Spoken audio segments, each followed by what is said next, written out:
So today we're going to talk about ski bushing. So behind me here, 2023 Skidoo Summit X, got her up in the air so we can look at the skis. We're going to present 4 options, 3 of which I have in person. The 4th product, I'm just aware of it. It's made in Canada. We'll talk about it. But let's take a look, shall we? Alright, so here are the 3 options I have in person to show you. Option 1, this is a brand new from Skidoo, ski bushing or ski rubber. 5050 74831 is the part number on that guy. Factory from multiple years. Just looks like that. Option 2 is what I'm calling it, which is semi-mainstream, is the Munster, what do these even call it? Ski bushing stiffeners. They call them a Gen 4 on this price tag from my local shop, but they are the same ski, same spindle setup to my knowledge, so same product. These are just anodized aluminum, engraved with Munster brand name on there, but I believe they just fit on the bottom of the factory ski rubber. Now these are what we're going to be converting to and trying out. So they just give that much more space, pushing up against our rubber to give the ski more control, and also for the ski rubber to stay in place. Because that's originally what my problem was after having some fun on the sled, the ski would get pushed up way out of normal, semi-normal, it's a mountain sled, I'm gonna call it normal, range, and the factory bushings would pop right off. So that's what I'm going to, but that's option 2, which is factory plus Munster. This is option 4, what I'm gonna call option 4. We'll get back to option 3, is the B-Pwr, which I just heard of. Haven't had a chance to see these in person, bushing for the DS3 and DS4 compatible stiffener. Now, the Munster stuff plus factory Skidoo stuff was right around that price out the door. But supposedly these are also made in Canada, and something would be interesting to check out if you're just ordering something online. Alright, just took the hardware off of my ski here, and we'll see what I'm going to call option 3, which is a factory rubber with the quarter 20 mod is what I'm going to call it here. So in the factory rubber, there's actually an injected, within the rubber injection, there's actually a piece of steel in these holes here. So what you can do is you can just tap the hole right here out to quarter 20. No drilling or hole embiggening necessary if you're careful.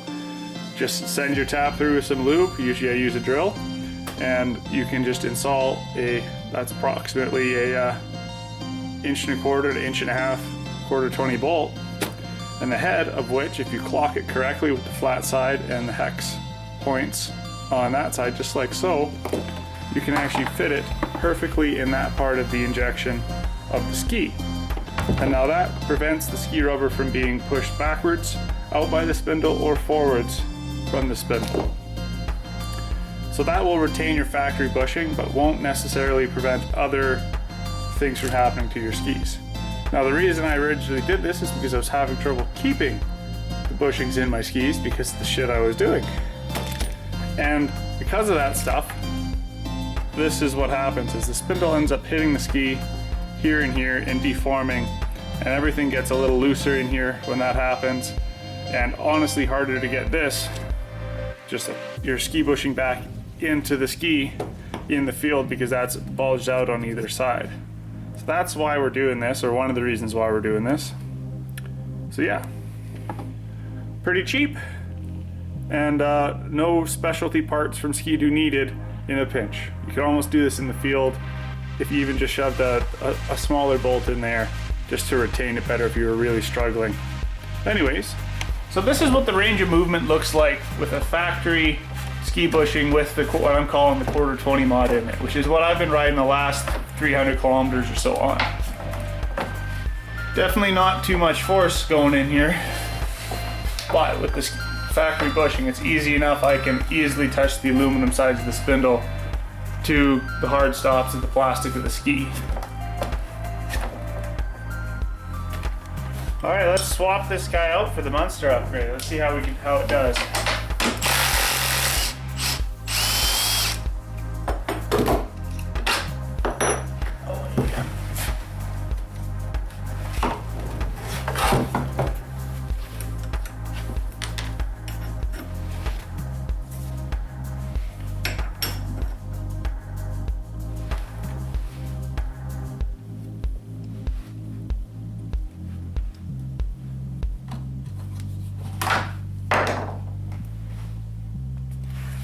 So yeah, as you can see, this one definitely took a bit more of a flexure during its use.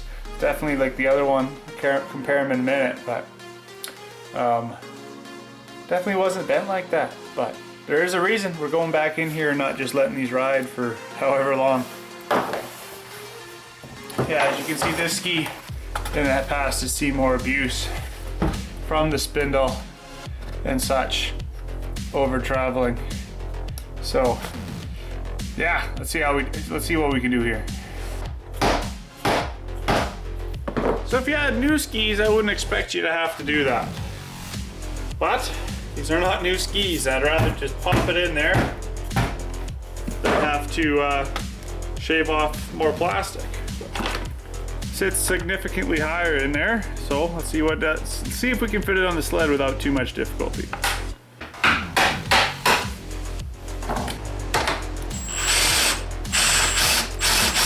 Got her. That wasn't necessarily easy, but I don't know, most people who say they have a garage could probably figure it out.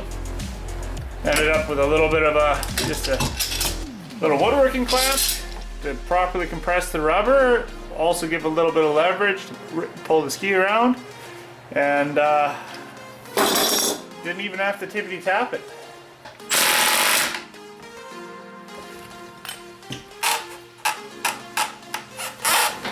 Oh, that's way tighter.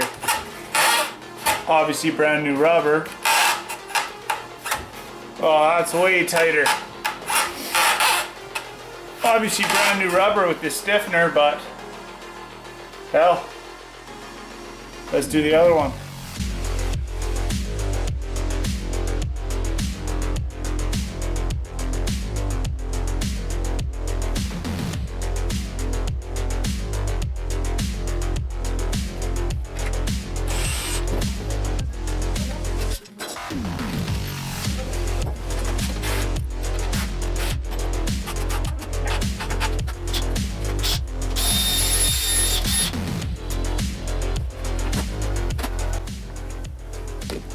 There's the comparison. Definitely took some abuse on this modification. Not so much abuse on this one, but definitely got a tear in there, so seen some fucking action. The grease I used to assemble that, is it the right grease? I'm gonna go with maybe. It's not the wrong grease. It's better than nothing in my opinion. This was just in sled's part bin, and why not?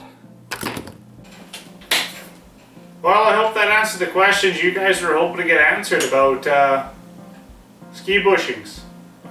The last two generations of Skidoo skis, I believe. Yeah, don't believe these work for the Lynx skis these days.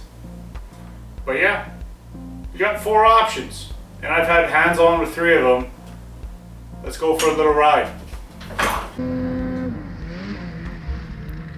So working here with what I'm calling crispy pigskin coastal snow, so nice hard crisp on top of some heavier stuff, right around 0 degrees out. Still figuring out the GoPro view here, but talking about the ski bushings, the skis definitely stay in place a little bit better and are firmer for when you push them up against something rigid, which is nice, and much less likely to pinch and affect the ski like what I was trying to prevent with doing this upgrade. But you know, not too much else. Like, there's no major differences when doing this in rideability. These sleds, they come pretty nice out of the box. Nice enough to do things like this, you know? Don't you love finding hidden tree walls? Anyways, you guys have a good one now. I'm fucking done with this shit.